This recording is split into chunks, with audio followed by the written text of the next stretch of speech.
నమస్కారం NSTV news కి స్వాగతం. నా పేరు సంధ్య. ఇక వార్తల్లోని ముఖ్యాంశాల్ని చూద్దాం. కరీంనగర్ జిల్లా చొప్పదండి నియోజకవర్గ బీఆర్ఎస్ మాజీ ఎమ్మెల్యే సుంకే రవిశంకర్ ను పోలీసులు హౌస్ అరెస్ట్ చేశారు. కరీంనగర్ బీఆర్ఎస్ పార్టీ ఆఫీస్పై దాడిని నిరసిస్తూ బంద్కు పిలుపునిచ్చిన విషయం మనకు తెలిసిందే. ఈ విషయమై కరీంనగర్ కు బయలుదేరిన మాజీ ఎమ్మెల్యే సుంకే రవిశంకర్ ను పోలీసులు మార్గమధ్యంలో అదుపులోకి తీసుకుని ఇంటికి తరలించి హౌస్ అరెస్ట్ చేశారు. అసలు తెలంగాణలో రాజ్యాంగం అమల్లో ఉందా లేదా అంటూ ఆయన ఘాటుగా మాట్లాడుతూ బీజేపీ, కాంగ్రెస్ ప్రభుత్వంపై మండిపడుతున్నారు.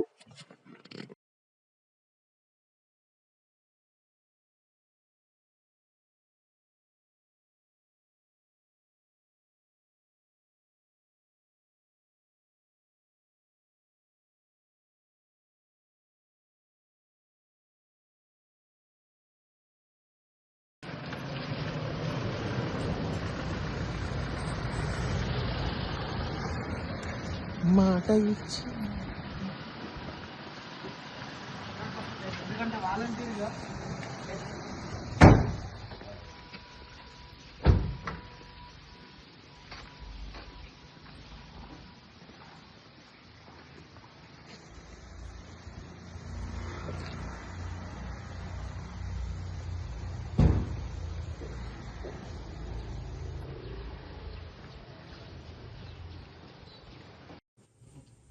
ఈరోజు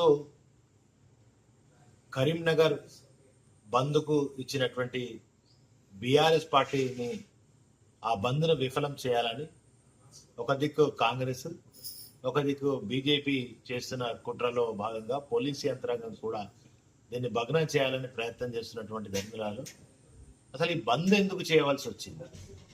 మరి దీనికి ముఖ్య కారకుడు బండి సంజయ్, మరి రేవంత్ రెడ్డి, ఈ రాష్ట్ర ముఖ్యమంత్రి మరి రేవంత్ రెడ్డి గారు శాంతి భద్రతలు ఇబ్బంది జరిగి కరీంనగర్లో మరి దొంగతనం జరిగి ఈ రోజు వరకు 6వ రోజు అవుతున్న సందర్భంలో ఇప్పటి వరకు కూడా ఆ దొంగలను పట్టుకోలేదని గౌరవ వర్కింగ్ ప్రెసిడెంట్ కేటీఆర్ గారు ఆనాడు ఈ దొంగలను ఎందుకు పట్టుకోలేదు, శాంతి భద్రతలకు మరి విఘాతం కలుగుతా ఉంది, దొంగలు మధ్యాహ్నం పట్టబగలు 11 గంటలకే వచ్చి దొంగతనం చేస్తూ ఉన్నారు, ఇప్పటి వరకు ఎలాంటి యాక్షన్ తీసుకోలేదు. అటు రేవంత్ రెడ్డి ఫెయిల్ అయిపోయింది ప్రభుత్వం ముఖ్యమంత్రిగా, అదేవిధంగా మరి హోంశాఖ మంత్రిగా అట్టర్లీ ఫ్లాప్ అయిందని, ఈ పక్కనే ఇదే ఆ ఇన్సిడెంట్ జరిగినటువంటి జ్యువెలరీ ఇంటి పక్క పొంటే కేంద్ర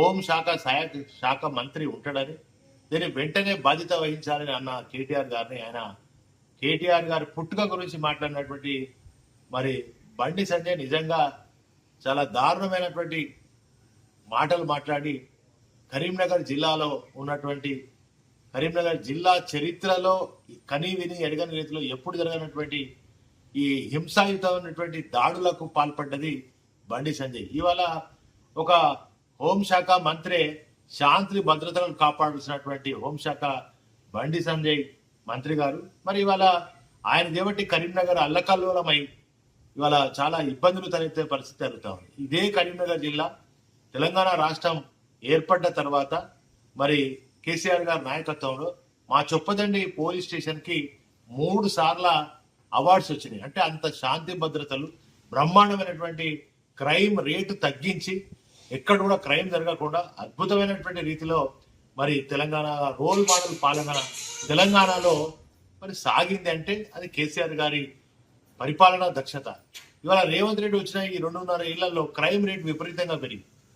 ఈ యొక్క శాంతి భద్రతలు పూర్తిగా విఘాతమైపోయి, పూర్తిగా పట్టపగలే దొంగతనాలు, పట్టపగలే గన్ కల్చర్ వచ్చి మరి తుపాకులు పట్టుకొని నడి రోడ్డు మీద తిరిగేటువంటి ఒక గలీజ్ కల్చర్ ఇవాళ తెలంగాణలో వచ్చిందంటే అది రేవంత్ రెడ్డి గారి ముఖ్యమంత్రి, హోంశాఖ మంత్రి వైఫల్యం. ఆయన వెంటనే మరి రాజీనామా చేయాలి. ఎందుకు చెప్తున్నా ఇంతగా అంటే గతంలో ఎప్పుడు కూడా నా చిన్నతనం చూస్తున్న కరీంనగర్లో ఇలాంటి సంఘటనలు నేను ఎప్పుడు కూడా చూడలేదు. ఇవాళ మరి స్వచ్ఛందంగా కరీంనగర్ జిల్లాలో ఉన్నటువంటి ప్రైవేట్ మరి షాప్స్ కానీ, పెట్రోల్ పంపులు కానీ, అదేవిధంగా కిరాణం షాపులు కానీ బట్టల దుకాణాలు కానీ అన్ని వ్యాపార సంస్థలన్నీ కూడా స్వచ్ఛందంగా ఇవాళ బంద్కు సహకరిస్తున్నారు, బంద్ చేస్తున్నారు. మరి ఇవాళ మీరు ఎన్ని అడ్డంకులు సృష్టించినా, ఎన్ని విఘాతాలు సృష్టించినా, మీరు పోలీసులను పెట్టి ఎన్ని రకాల అరెస్టులు చేపించినా కూడా ఈ బంద్ అనేది 100% సక్సెస్ అవుతుంది. అలా సక్సెస్ అయింది. మరి దీన్ని మీరు ఎన్ని రకాల ఇంకా మీరు శాంతి భద్రతలను కాపాడాల్సినటువంటి పోలీస్ యంత్రాంగం కూడా పూర్తిగా ఇక్కడ విఫలమైంది కనుక మీరు ఎన్ని కుట్రలు చేసినా, ఎన్ని కుతంత్రాలు చేసినా కూడా ఈ వడ్లు కొనుగోడు శాతం అయితే లేదు. రేవంత్ రెడ్డి గారు ఫస్ట్ గా రైతులు రోజు రోడ్డు మీద వస్తా ఉన్నారు. దాదాపు 35 రోజులుగా రోడ్ల మీదకి ఎక్కి ఆత్మహత్యలు జరుగుతా ఉన్నాయి. మరి అదే విధంగా వాళ్ళు చనిపోతా ఉన్నారు. ఏదైతే ప్రాబ్లం ఉందో రైతన్నలను ఆదుకోవాల్సినటువంటి ఈ ప్రభుత్వం ఇవాళ దాడులు చేపించే కల్చర్.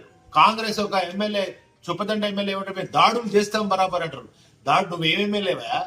నువ్వు ఎమ్మెల్యేవా? అసలు ప్రజలను ఎట్లా కల్పించారు? అసలు నువ్వు ఇవాళ శాంతి భద్రతలు చెప్పాల్సినటువంటి బాధ్యత గల ఒక ఎమ్మెల్యే, ఒక బాధ్యత గల హోంశాఖ మంత్రి ఇవాళ మీరు చేపట్టి ఇవాళ కరీంనగర్ జిల్లాకే ఒక మచ్చు, ఒక చీకటి దినంగా ఇవాళ భావించేటువంటి పరిస్థితి మీ ద్వారా దాపురించిందని చెప్పి తెలియజేసి ఇలాంటి చర్యలకు భవిష్యత్తులో గురి కాకుండా చూసుకోవాల్సినటువంటి బాధ్యత గల మరి మంత్రుల మీద, ముఖ్యమంత్రి మీద, ఎమ్మెల్యేల మీద ఉంటుంది. మీరే దాడులు చేస్తాం, బరాబర్ దాడులు చేస్తాం, ఎట్లా బంద్ చేస్తారో చూద్దాం అని అంటే మరి మీరే ఒక రౌడీలాగా, గుండాలాగా వ్యవహరిస్తున్నారు కనుక వెంటనే మీ పద్ధతిని మార్చుకోవాలని చెప్పి నేను బీఆర్ఎస్ పార్టీ పక్షాన డిమాండ్ చేస్తూ, మీరు ఎన్ని కుట్రలు చేసినా, నేను వెళ్తున్నటువంటి సందర్భంలో పోలీసులు నన్ను అరెస్ట్ చేసి ఇవాళ హౌస్ అరెస్ట్ చేసినటువంటి సందర్భం అయినా మా నాయకులందరూ వందలాది మందిగా అక్కడ ఉన్నారు. తప్పకుండా బంద్ను సక్సెస్ చేస్తాను. అదేవిధంగా ఇవాళ బంద్కు సహకరించినటువంటి ప్రతి ఒక్కరు కూడా నా ధన్యవాదాలు తెలియజేస్తాను.